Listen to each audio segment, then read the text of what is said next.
Hello and welcome everyone. This is the introduction of A Tale of Two Cities by Charles Dickens for the official language schools in Damietta by Miss Walaa Samir. So, let's start. The historical background of this novel is about in 1775 France was a society of extremes. And by extremes we mean there was very rich people and very poor people, and there was no middle class. There was a privilege of few people who possessed a great wealth. Those are the nobles, and the word nobles is really important in this novel. But for most people, life was very hard. The king, as you can see here in the picture, the King Louis XVI sat at the top of the country's social hierarchy. And by hierarchy, if you look carefully in this picture, you will find that the king is at the top, and below him were the nobles, and the nobles were the people who run the country. And after them were the peasants, the farmers, and the poor people. There was no middle class. The nobles, as well as the rich families who owned large amounts of land, those people possessed almost everything in the country, all the land, and occupied the highest positions in the government.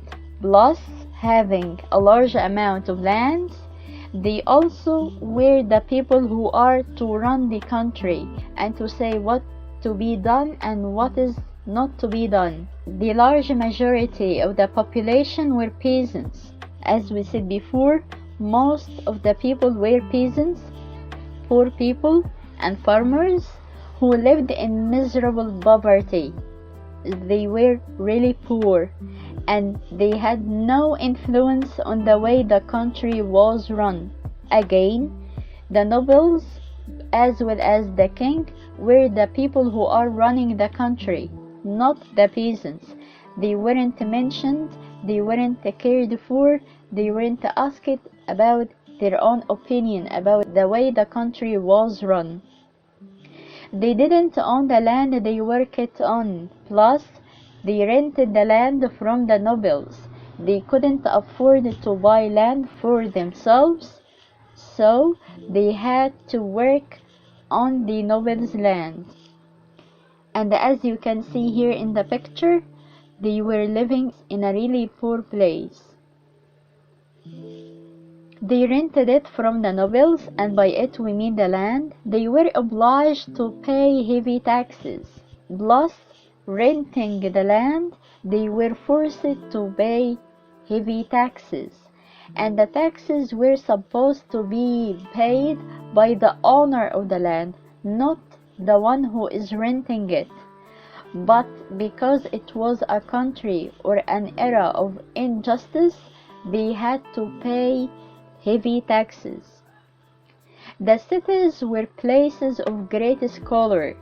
It means that the cities were filled with all kinds of corruption, and life for the poor was as miserable as it was in the country. Life in the city is supposed to be much more comfortable than living in the country, but at that time, life in the city was as miserable as it was in the country. The conditions were hard enough to pave the way for the revolution. All of those conditions were helping factors to pave the way for the revolution, for the poor people to say enough of this. We have here important questions on this part.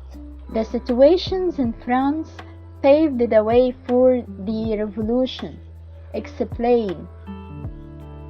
And to answer this part, you will talk about the hierarchy and the conditions that the nobles were living in, as well as the peasants, and what led to that revolution. Waiting for your answers in the comments below. Hope to see you soon again. If you like this video, don't forget to share it with your friends and waiting for your comments. See you soon. Bye.